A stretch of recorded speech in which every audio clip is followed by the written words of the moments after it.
Welcome back. So we may not know the outcome in the primary race for New York City mayor on the Democratic side, but we do know founder of the Guardian Angels, Curtis Sliwa, has won the GOP primary. Curtis is now joining us from the Upper West Side. Look at you sitting pretty. What do you think resonated with Republican voters? Let me tell you, Rosanna, I remember sitting right there where you are for many years as part of the team at Good Day Early Call, New York.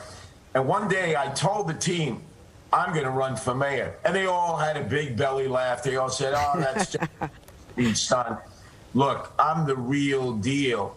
And what I've done for the Republicans is carve a pathway to City Hall, just like you saw Rudy Giuliani standing there with me, who had endorsed me when he was elected on a law and order platform because the city was so out of control under David Dinkins.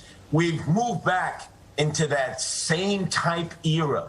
And that's why I believe I can be elected mayor. But more importantly, Roseanne, I'm the kind of Republican, even Rudy Giuliani acknowledged, he said, you've been in neighborhoods where the only Republican they've ever seen is Abraham Lincoln on a $5 bill. I'm in the projects. I'm in the tenements. I ride the subway every day. I am not your conventional Republican, and I have an independent line in the general election that's going to enable moderate Democrats, independents to vote for me, those who would never consider voting for a Republican. So, Curtis, I'm wondering, who is your dream opponent right now? Well, the top three, all of them have personalities and also platforms and positions that I would be more than happy to go after. For instance, the leader of the pack, as you mentioned, is Eric Adams, a guy I've known well.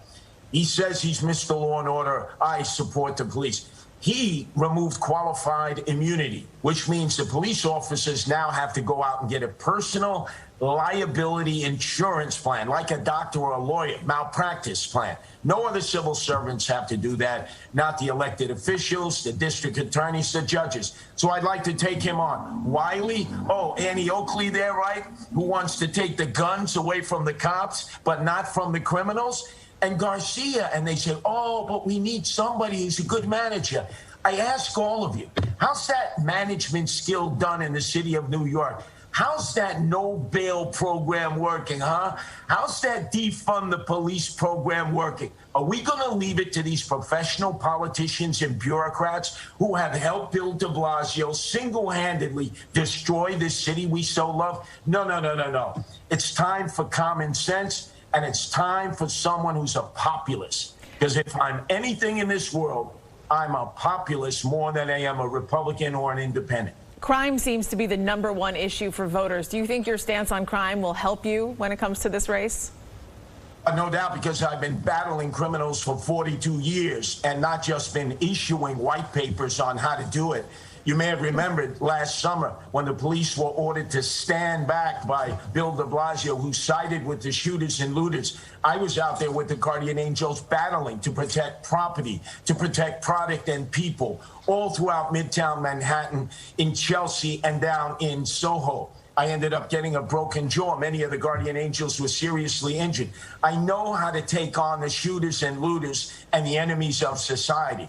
And guess what? We're taking the handcuffs off the cops and we're putting them on the criminals where they belong. And there's lots of cells on Rikers Island unused. How do I know? Because I've been there before when Ed Koch used to have me locked up almost every other week because he thought I was a leader of the Hells Angels, not the Guardian Angels. So I've been on both sides of it. But we're going to refund the police. We're going to hire more police. And more importantly, we're going to give them, the men and women of the department, an opportunity to fulfill the oath that they've taken to go out and make for safe streets, safe subways, safe parks, and safe schools. Curtis, it's no secret that this is a heavily Democratic city.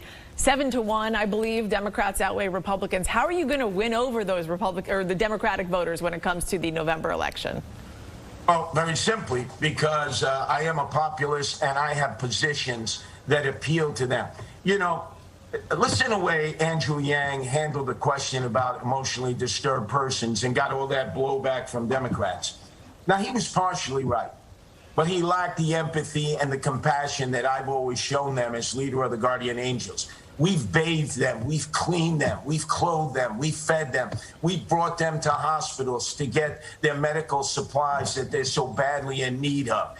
But just like you, Roseanne, with laser-like efficiency, targeted Charlene McRae and asked her what happened to the $1.25 billion that we taxpayers turned over to Bill de Blasio and his wife for this fake, phony, fraudulent, fugazi program called Thrive. Show me the money when I get elected mayor. First thing, Department of Investigation, subpoena the records. Put the spreadsheets out. And I have a feeling we're going to be issuing 2 indictments for Bill de Blasio and his wife, and I know just the place on Rikers Island, a lovey-dovey cell, they call it protective custody, Punk City, that the both of them can wallow in because they allowed these emotionally disturbed persons to continue to roam the streets, live in the subways, live in the parks. Well, it is amazing. It is amazing that, like, no one has held them accountable. We've talked about it, but no investigation into where all that money went.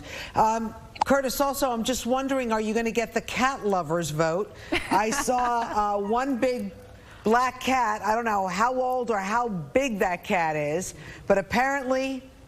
Jumping in and out of the shot. Yes. Yep. Oh. Do you want to introduce us to your furry friend?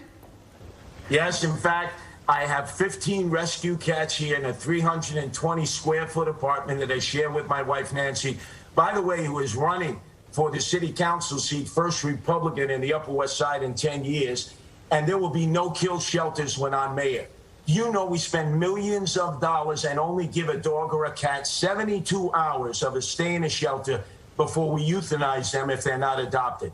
That will end. Los Angeles has no kill shelters. Austin has no kill shelters. And for cats like Apollo, who would have been euthanized, oh, no, that's never happening again. Let's face it. Our animal friends, our animal family members, some of them we'd much rather be with than our husbands, our grandchildren, nieces, nephews, aunts, uncles, co-workers, and neighbors. All right. We're taking the fifth on that one, Curtis Sliwa. Anyway, thank you. Congratulations on your win last night, and I'm sure we'll be talking to you over the next few weeks. All the best. And I'm going to be taking it to the Democrats each and every day, from the suites to the street. Subways. All right, Curtis, great to see you. Thanks so much.